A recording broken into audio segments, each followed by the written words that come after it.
At my father's retirement event, I asked him, "Do you like the property I bought for you?" He paused and inquired back, "What residence?" My sibling froze. I arose, faced my brother, and shouted, "Present the ownership deed now." And what happens when the person you trust most, the one you always thought had your back, secretly betrays your entire family? I found out the hard way, right in front of everyone, at my dad's retirement party. I asked him, full of pride, "Do you like the house I bought you?" And his answer? It echoed in the stunned silence of that VFW hall. "What house?" "My name is Evan. I'm 32, the oldest, the one who always, always, lands on his feet. I'm an actor. Commercials, small parts on streaming shows, a couple of indie films that paid me in craft services and exposure. I know my good side. I know how to cry on cue and how to smile at casting directors who say you're great, but they're going in another direction." At home, my role was simpler: fix her son. I booked flights.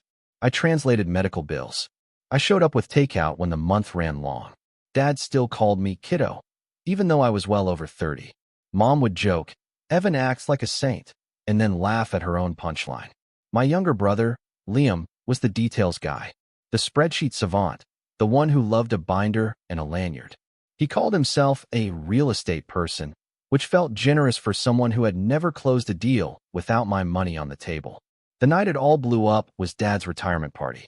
Paper lanterns, disposable cameras, a huge "Thank you, Frank" banner stretched across the VFW stage. Dad was hugging everyone until their ribs squeaked. I'd brought a framed photo of him at 20, grinning in a hard hat, and I couldn't stop smiling myself. During his speech, I raised my hand, like I was 12 again. "Do you like the house I bought you?" I said, my voice full of warmth. He blinked. "What house?" The room hiccuped. Conversation stalled.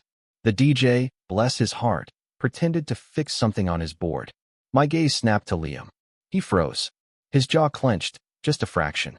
Mom stared at the cake like it might hold all the answers. "What house?" Dad repeated, softer this time, like the words might bruise him. I stood up, my chair legs screeching across the linoleum floor.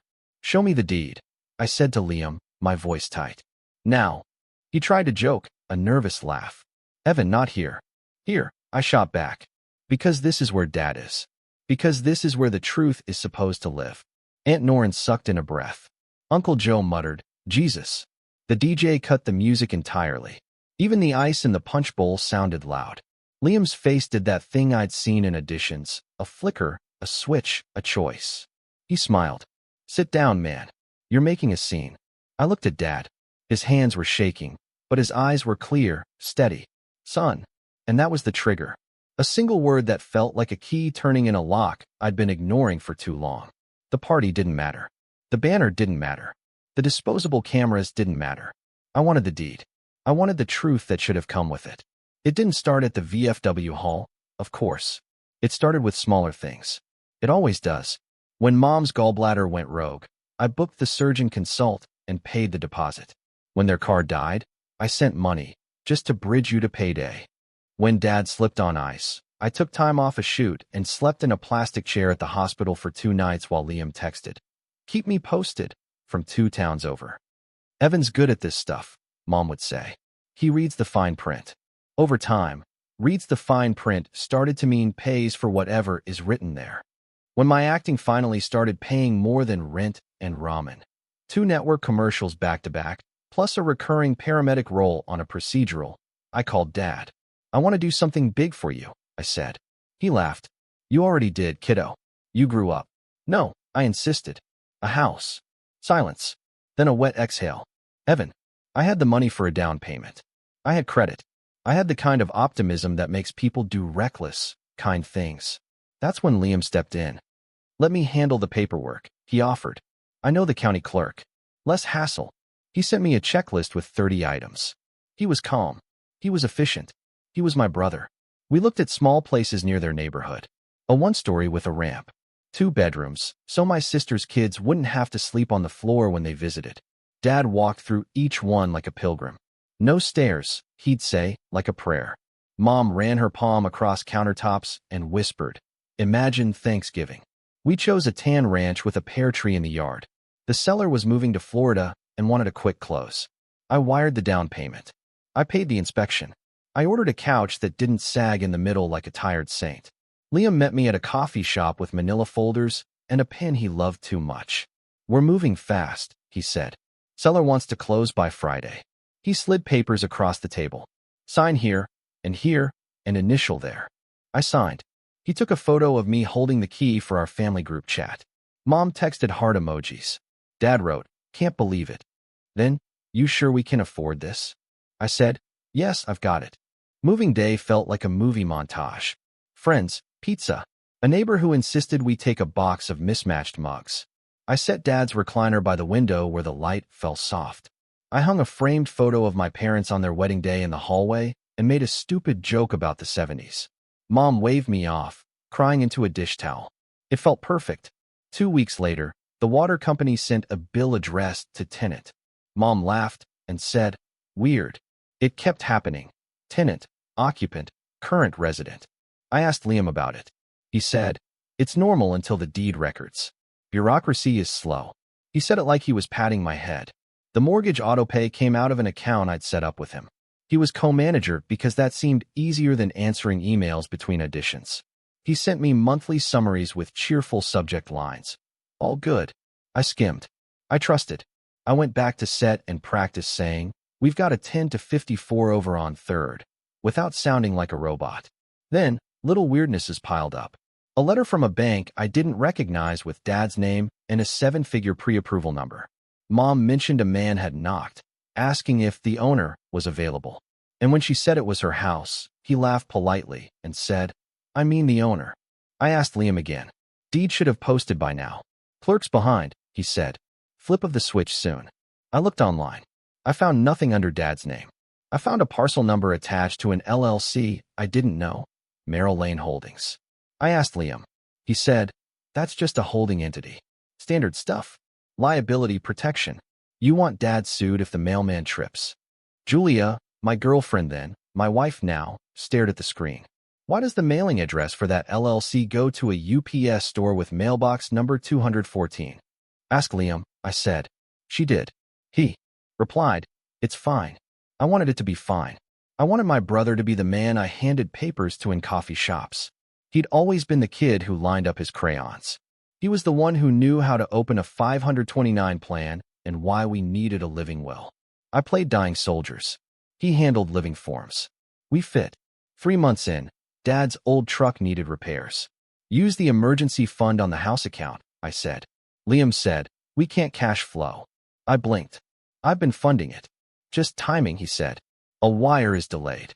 My stomach went cold. Julia said, "Call the county. Ask for the deed status." I did. The woman on the phone was kind. "What's your name?" "Evan." "What's the property address?" I told her. "I'm not seeing a deed recorded to a private individual," she said. "It's held by an LLC." She read me the name. It matched the mailbox. "Who's the authorized signer?" I asked. She read a name. It wasn't Dad's. It wasn't mine. "Liam Porter," she said. I hung up, slowly, and sat on the floor of my apartment, the cheap rug pressing a grid into my palms. I called Liam. "Why is the deed in your company's name?" He laughed. "Oh my God, chill. It's for taxes. We'll assign it to Dad. There's a sequence." When I asked after the helic, he said, "We get a better rate that way. You want to save money, right, Ev?" The word clanged. "You refinanced the house I bought without my permission." "It's my permission," he said, suddenly sharp. "I'm the manager. This is how deals work." "You're not a deal," I said, my voice barely a whisper. "You're my brother." He softened instantly, like he'd flipped a switch I didn't know he had. "Ev, I'm optimizing. You're busy. Let me carry this. Dad will never have to worry." And I wanted to believe him so badly it ached. I said, "Okay, but I want the deed in Dad's name by the end of the summer." "Done," he said. Summer ended. The deed didn't change. The mailbox number did. The summary stopped. The house got a second owner inquiry letter. I circled the date on my wall calendar. Dad's retirement party was in 2 weeks. I told Julia, "I'll ask him then. If the deed is in his name, we'll celebrate. If it isn't." "If it isn't," she finished, "you'll stop letting a lie sit at the head of the table." Back to the VFW hall. The halogen lights, the banner, the silence that followed. What house? Show me the deed, I told Liam. He did the grin. Bro, take out your phone. I said, open the recorder. Walk me through it. Dad said, boys not boys. I said, my eyes on Liam. 2 men, 1 deed. Mom's hand hovered over the cake knife, like she could carve our problem into slices. Evan, you're embarrassing your father. My father, I repeated, making sure the words landed. Exactly. Liam sighed theatrically and pulled out his phone. Fine, here's the portal. He tapped. The little loading wheel spun. Nothing, he smirked. Bad service. I held out my hand. Give me the login. Absolutely not, he said. Client data. Dad's the client, I said. I'm the funder. Uncle Joe cleared his throat. Maybe step outside. No, Dad said, his voice steady. He pointed at Liam's phone. Log in now. Something shifted. Respect. Command. The man we were throwing a party for had walked cranes and crews for 30 years. He could still move steel with his voice. Liam logged in. He turned the screen toward me and scrolled fast, like speed could erase facts. I caught enough. The LLC's name, Helic Transfers marked member draw, dates that matched his cash flow issues, numbers that made my throat go dry. How much? I asked. He shrugged. Numbers move. You wouldn't understand. Try me, I said. How much did you pull against Dad's house? He rolled his eyes. Our house. Dad's house, I said. Answer the question. Mom whispered, Liam, like she already knew the answer and hated all of us for getting there. He snapped. Okay, 200. Give or take. The room made a sound, not a gasp, a groan, like something old giving way. 200,000. I said, disbelieving. For investments, he said quickly. Short term, high yield. We're up, actually. Julia stepped closer. Then pay it back. Assign the deed and apologize. He scoffed. Who are you again? The person who will help Evan take this to a lawyer, she said, her voice like steel. Mom clutched the knife. Don't bring outsiders into family business. I looked at Dad. Did you sign anything? He shook his head. Your brother said it was complicated. He said he had it. You gave him power of attorney, Mom said, a small confession. Just temporary. For convenience. My mouth went hot. You gave him POA without telling me. You were busy, she said. You're always busy. Dad put both hands flat on the table. His knuckles were scraped, like they always were. Liam, he said. Fix this. I am fixing it. Liam shot back. But I can't if he thumbed at me. Throws a tantrum in the middle of my timeline. I pulled a small stack of papers from my jacket. Screenshots, printed bank wires, emails, the parcel page with the mailbox address. I laid them beside the cake like another dessert. No more timelines, I said. Deed now, or I call the bank and the county and whoever else picks up when I say the word fraud. He laughed, a short, mean sound. You won't. I took out my phone and dialed, on speaker. The bank's fraud line rang. A woman answered. How can I help? Liam reached for the phone. Evan. I stepped back. Hi, I said. I'm calling to report suspected abuse of a power of attorney and possible fraud on a Helic tied to an LLC owning my parents' residence. The room held its breath. The woman asked for details. I gave them. Liam swore under his breath. Mom started to cry. Dad sat down hard, like a man who had just set down something impossibly heavy. When I hung up, I looked at my brother. This is the clean version, I said. The one where we fix it before handcuffs. He stared at me like he'd never seen me. You'd ruin me, he whispered. You did that, I said. I'm just turning on the lights. The DJ, bless him, quietly started a slow song, like a towel over a broken glass. People pretended to dance. Aunt Narain hugged Mom. Uncle Joe steered Dad toward a chair. I put my hand on Dad's shoulder. I'll fix it, I said. And for once, it didn't feel like a trap. It felt like a job with steps and an end. Liam walked out. He didn't look back. The party limped on. We sang anyway. Dad cut the cake with hands that didn't shake. When he fed Mom a bite, she smiled through her tears. Happy retirement, I said into his ear. Happy truth, he said back. Monday, 9 a.m. I was at a lawyer's office that smelled like paper and strong coffee. Julia sat beside me, legal pad ready. The attorney listened, didn't blink, and said, we start with 3 things. Revoke the POA, freeze the Helic, record a notice of interest to stop title funny business. He said, funny business? Like a surgeon saying tumor. We drove straight to the notary. Dad signed the revocation with a jaw like a set screw. Mom signed too, cheeks blotchy. The bank put a hold on the line after 10 minutes of me and the attorney tag teaming on the phone. The county clerk stamped our notice with a thwack that still echoes in my head when I try to sleep. Liam called 13 times that day. I let them ring. He texted, "You're overreacting." Then, "You're killing a good deal." Then, "You're dead to me." I told the lawyer. He said, "Save everything." A forensic accountant, another phrase I learned that week, followed the money like a hound. The investments were crypto gambles, a speculative restaurant, and a coaching program that promised passive income for people who like to say mindset a lot. High yield, he'd said. More like high fantasy. We filed a civil action, breach of fiduciary duty, conversion, fraud. I signed my name on papers that felt impossibly heavy. Mom asked if we could handle it quietly. The lawyer said, "We are." Family opinions arrived like junk mail. Aunt Narain, blood is blood. Uncle Joe, make him make it right. A cousin I barely knew, "Bro, that's brutal." My sister texted, "You always wanted a spotlight." Congrats. Dad didn't say much. He came with me to meetings. He sat straight in chairs too small for him. He looked at the ledger like it was a map he couldn't read. After we left the accountant's office, he said, "I taught you to share. I didn't teach you to be stupid." Then he put his hand on my neck, like when I was 10 and missed a grounder. "You're not stupid," he added quickly. "You're good." Mom cycled through stages like a slideshow. Denial. "It's a misunderstanding." Bargaining. "Can't we just put it back?" Anger. "How dare you sue your brother?" And then a quiet that made me nervous. She touched the pear tree in the yard and said, "I wanted us all to sit under it." I said, "We still can." She said, "Maybe not all." Meanwhile, rent and life didn't pause for drama. I still auditioned. I still sat under fluorescent lights while a room of strangers watched me eat fake cereal and emote in 4 different moods. I booked a guest spot as a distracted barista. I learned the lines between bank calls. Oat milk, fraud affidavit, extra shot, freeze the account. It felt absurd and normal at once. Liam finally responded through a lawyer who used phrases like vigorous defense.